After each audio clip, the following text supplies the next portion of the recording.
Hello, my name is Amy Newsome, and I teach 8th grade science at Adams Middle School in Floyd County. This year, for my project, I decided to have an invention convention.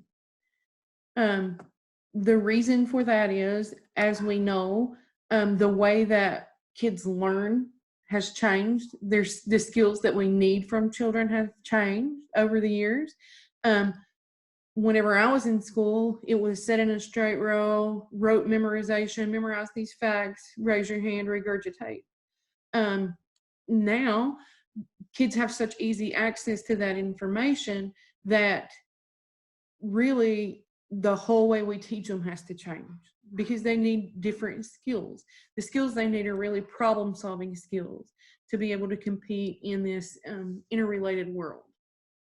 So by the time they get to 8th grade, I usually notice that they still are lacking in problem solving skills. You have your set of kids who have gotten so used to school being this way, the old way, that they really don't, if you set, they want it to be right or wrong. They don't want to try to figure anything out. So one way to teach that, I thought, through my science class would be to do an inventioneering project. And so for this, I taught problem solving skills. I started off with the problem solving process. And then we looked at other people's inventions. We had a good time with that because we got to see all kinds of things, from things that are extremely creative to things that are ridiculously funny, which is why I put the picture of the ab enhancer there. We had such a kick out of that, spray painting on abs. Anyway, brainstorming everyday problems. So I had the kids sit down and think, what are some problems that you deal with on a daily basis? Then we built some prototypes. And then my ultimate goal was to have them present and market their products. So they were going to make a commercial for it. We were going to have like a science fair, but for our inventions. However, due to the pandemic, we didn't get to have our invention fair. However, the kids did build their inventions, and they did take a pre and post test about problem solving skills, which I'll get to here in a second. Some of the things that I learned, or that I saw, the way that this project impacted their learning, was that they were very engaged. It wasn't like we're sitting here popcorn reading or whatever. They were hands-on doing things. They were motivated, engaged. You saw the enthusiasm in the kids. They were using more critical thinking skills. Some kids got really creative. I said learning is organic rather than linear. So what I mean by that is they had to use skills from a variety of different areas in order to be able to do this. It wasn't just science skills. It wasn't just math skills. They had to use science, math, art skills, engineering skills, even history as we look back at old inventions and things. And one of my favorite things is teaching this unit. I noticed that the kids who were traditionally really good at school, they kind of struggle a little bit. And that's good because it puts them outside of their comfort zone. They want to be right or wrong. And so when I say, wait a minute, let's revise, let's go back and do this again, they tend to be pushed a little out of their comfort level. On the other hand, the kids that are not traditionally good at school, they were so engaged in this.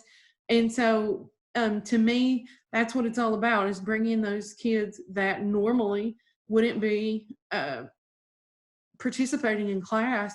And it was really great to see them get so excited to do this. So I would really hope that maybe next year we can go on and actually have our invention fair.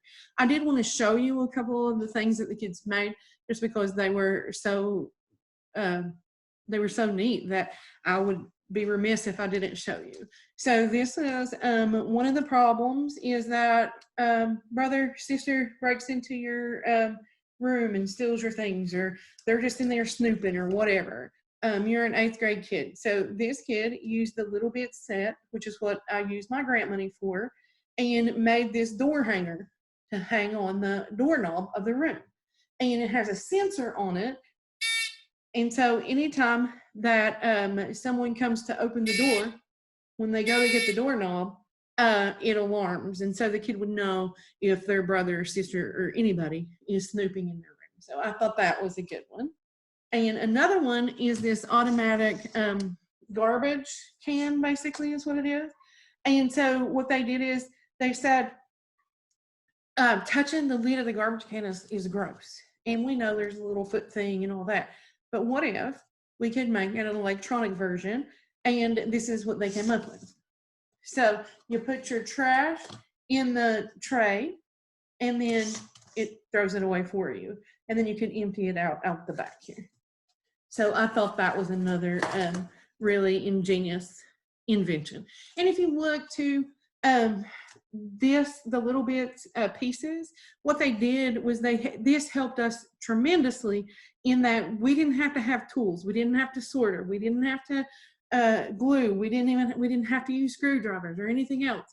These things snap together, and as long as you can build, and they're magnetic, so they just link right together, and as long as you can link them up, then that's really all we had to do. That, and then obviously the cardboard prototypes, but we didn't get to build the real deal. That's as far as we got before the pandemic. So here's the results of the pre and post test. I at least did get to do that.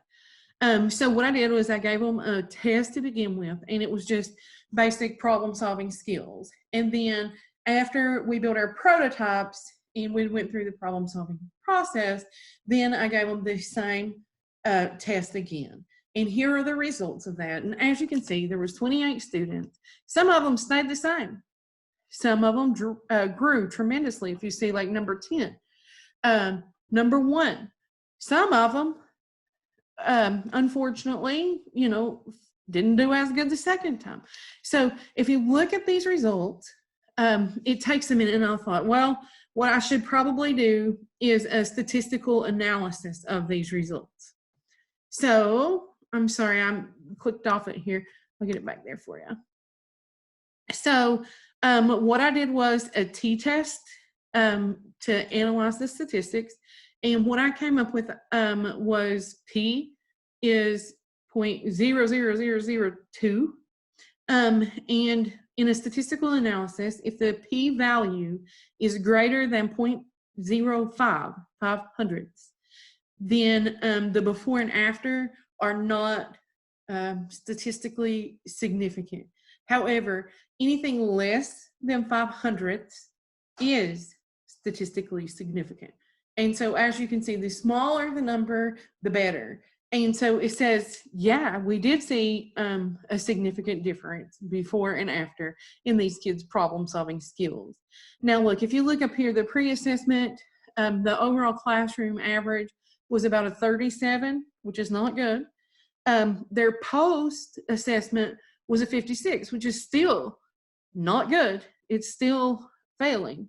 However, they did make that a large amount of growth, which is that by 19%. By 19 percentage points, they grew. So I'm hoping to be able to continue to do this and to continue to teach and actually go forward with the Invention Convention next year, and hopefully we'll be able to see better results. Here is the sources that I used, and I look forward to working with you guys again in the future.